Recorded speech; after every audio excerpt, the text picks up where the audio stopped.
Les pères fondateurs de la République ont rêvé d'un avenir radieux pour Togo, notre nation, la chère terre de nos aïeux.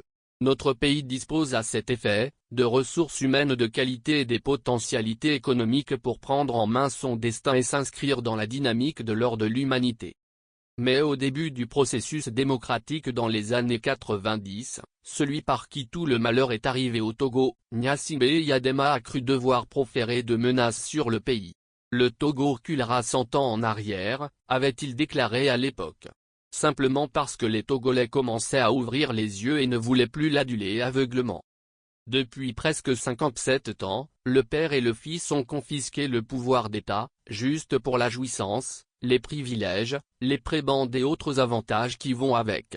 Le développement du pays, le bien-être et le bonheur des Togolais sont relégués à la portion congrue.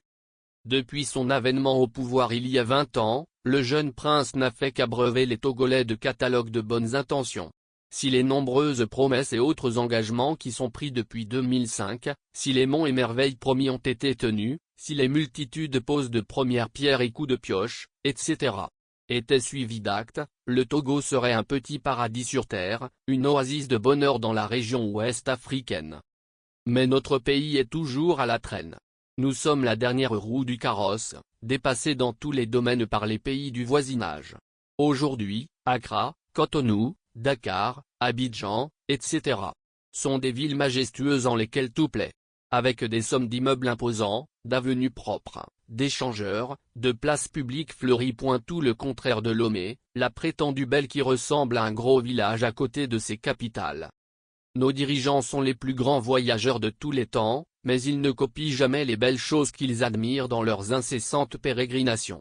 Pendant que tout autour de nous, les dirigeants s'attellent à développer leur pays, au Togo, les nôtres, sont plus occupés à bâtir une 5e république, en disposant comme bon leur semble de la loi fondamentale, un patrimoine commun, pour rester au pouvoir ad vitam aeternam. C'est la seule vision qu'ils semblent avoir pour le Togo, jouir indéfiniment du pouvoir. Pour paraphraser le politologue camerounais Achille Mbembe, on dirait que le génie de nos gouvernants est d'avoir découvert que le pouvoir n'a d'autre but que le pouvoir. Le but de ceux qui ont le pouvoir n'est pas d'accomplir quoi que ce soit de grandiose. C'est tout simplement d'être au pouvoir. Et donc gouverner, c'est surtout ne pas gouverner. Diviser pour ne pas régner.